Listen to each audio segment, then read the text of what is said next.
And so we've got the Drash coming up tonight.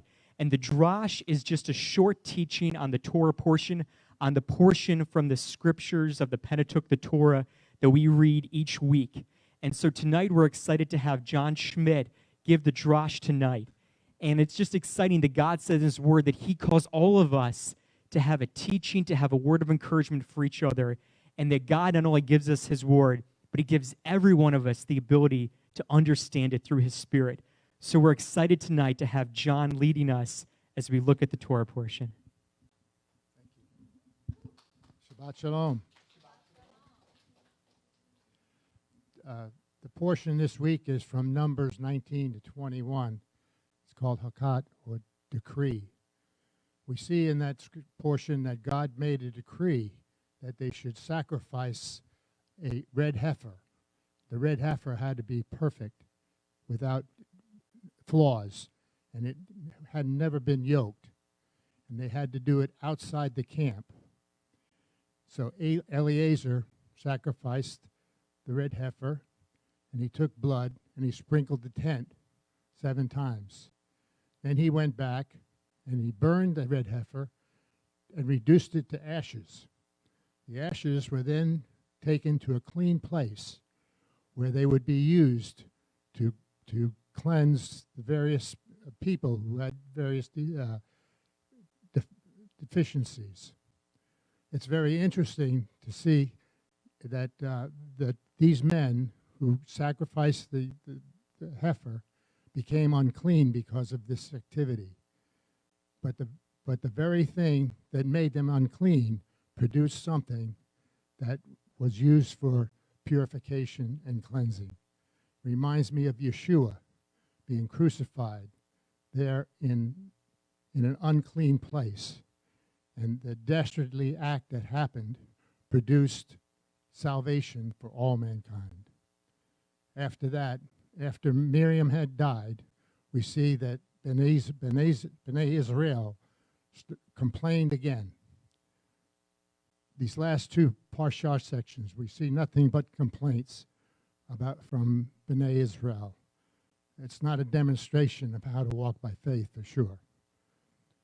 You would think that after the miracles that they've seen, that they would learn to walk with the Lord.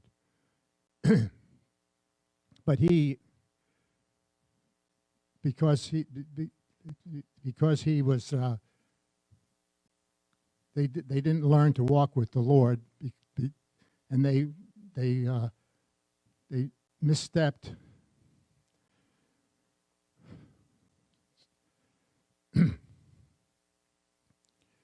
They should have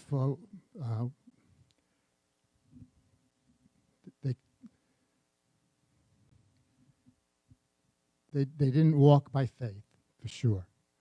And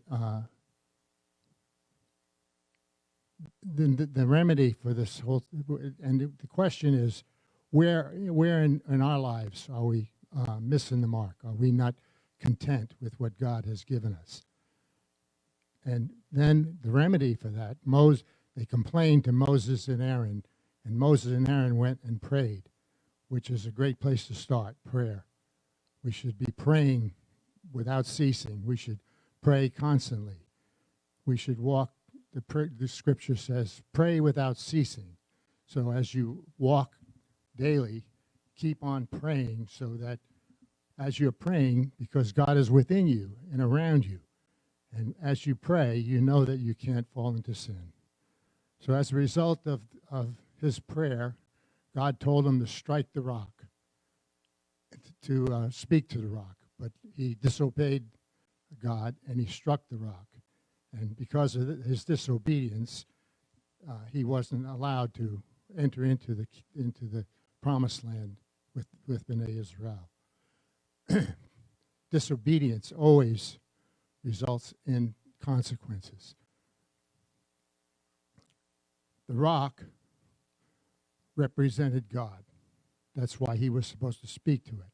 In fact, in 1 Corinthians 10, it says, and the rock that they drank from was the Messiah, Yeshua. So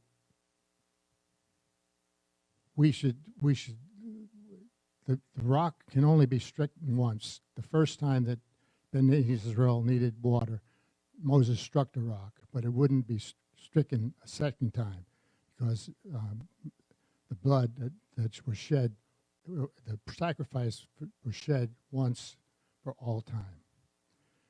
We learn from this that we should walk by faith, that we should pray without ceasing.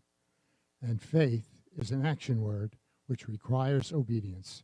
Obedience is the key to our walk of faith. Shabbat Shalom.